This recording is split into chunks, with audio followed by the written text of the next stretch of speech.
G'day everyone, welcome to today's video where we're going to be checking out the Forza 7 demo. Now I've just done a quick rundown of the force feedback for myself to see what it feels like, and first impressions aren't good. We were told force feedback has had significant improvements, but I have not found that to be the case. So if we just go into the controller options here, I'm not going to dive too deep into the setup options, I'll save that for another video. If we have a look at the advanced settings, there's a bit of an issue with the handbrake dead zone value. It's a bit out of whack.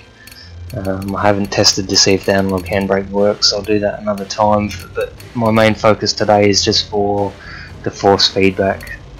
So I'll just set this back to the default value of 100. So we got same options as Horizon 3. It's pretty much copy and paste.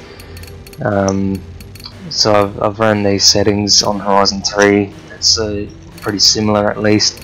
So I'll run these ones here again in Forza 7, and we'll just jump in the Porsche and go to the track, and I'll show you some of the issues that still exist and just make the driving in this game feel really shit on a steering wheel.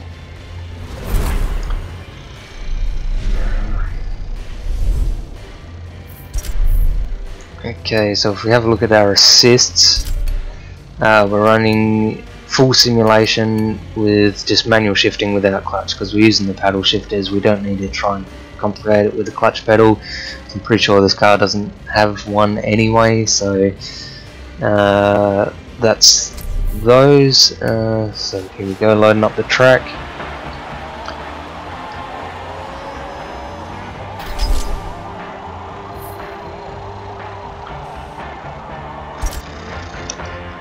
So first things first, once we get past this rolling start and let all the cars go past,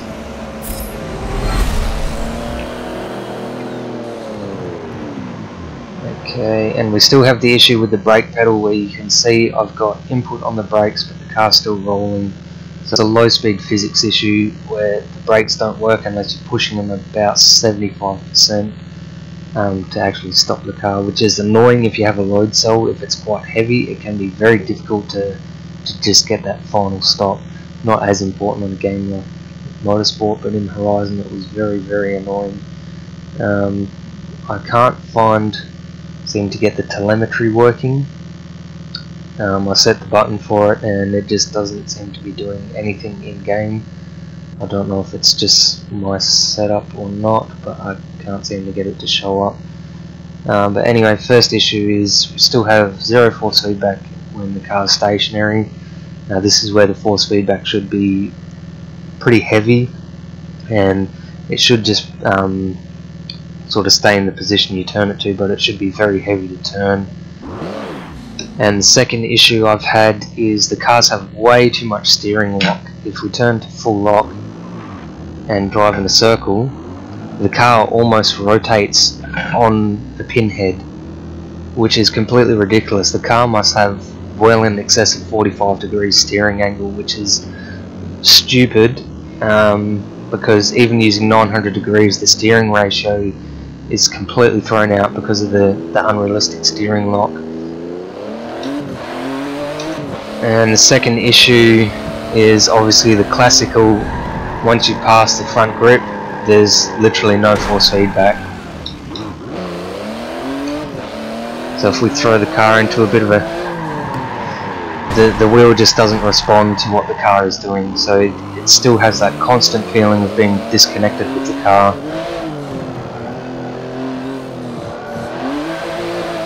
which makes driving quite difficult because you just can't feel what the car's doing properly. You can't drive by feel because the wheel's just not connected with the car at all. Oh, there we go. Now when it spun then in the transition, that was mostly because I flicked it, not because the force feedback told it to.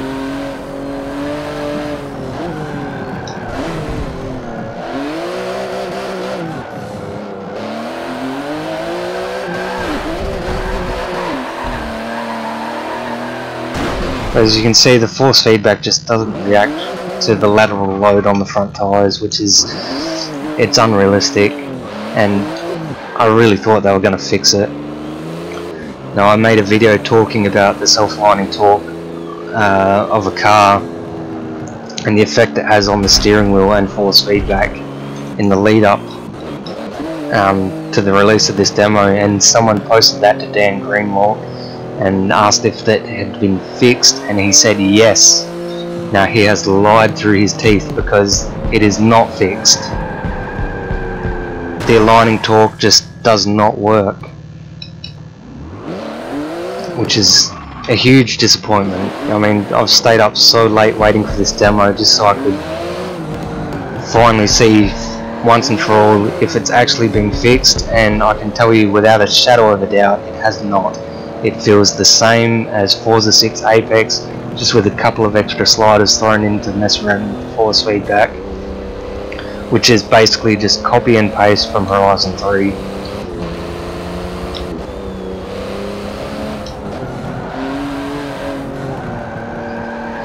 So I'm really unhappy at the moment. There's no way I'm buying this game. I mean, the wheel, it's just sad. Like, we've complained about this since, I can't even remember how long, but there's a massive thread on Forza 6 regarding how shit the force feedback was. That's probably one of the highest, I think it's in the top 3 most viewed threads on the Forza 6 discussion forum, and they never fixed it. They never even added anything remotely close to trying to patch it. Forza Horizon 3, when it first launched, had even worse force feedback. It's gotten better now with the updates, but man, they just don't get it. They're releasing on PC where the majority of people are playing with the steering wheel. They need to get this fixed. They need to get somebody that knows what they're doing on a wheel, as these cars just don't know how to go around. I mean, they've got 4 lanes here, or 3 lanes, sorry, and they just can't work out how to go around. But yeah, they really need to get someone that knows what they're doing with the wheel, knows what force feedback should be, how it's calculated, to just fix this whole mess, because it is atrocious. It should not be this bad. They've been making games with force feedback for what, at least 12 years now, and it's terrible. Absolutely terrible. So it's getting quite late now.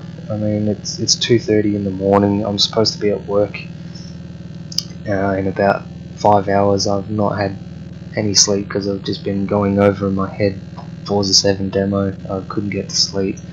Got up, downloaded this, so eager to get my hands on it, and now I just feel like it's a waste.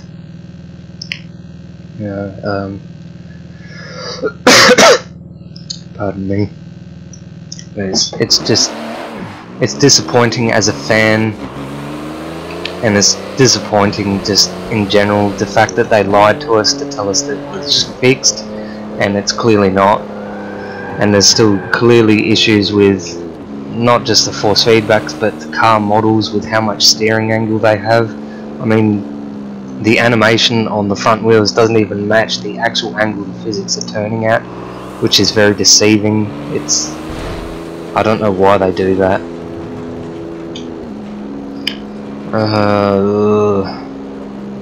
So I can, even just driving at low speed around the corner, I can feel the seesawing in the force feedback, because it's just not being calculated properly.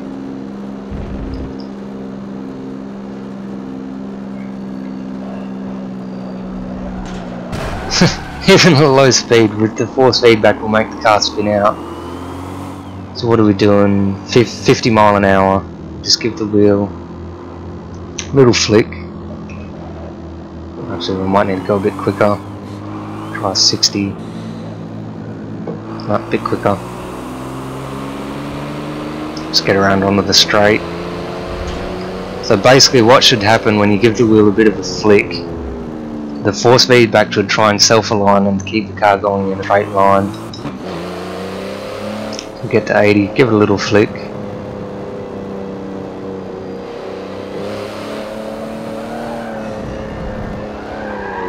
And it just makes the car lose control. It's so sad. It really is. I really had high hopes.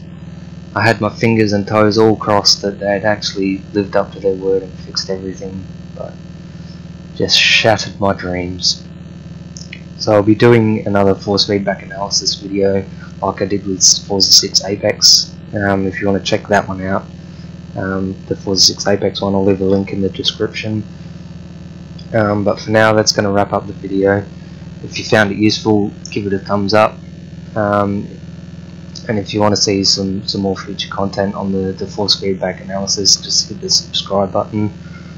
And I'll catch you in the next one.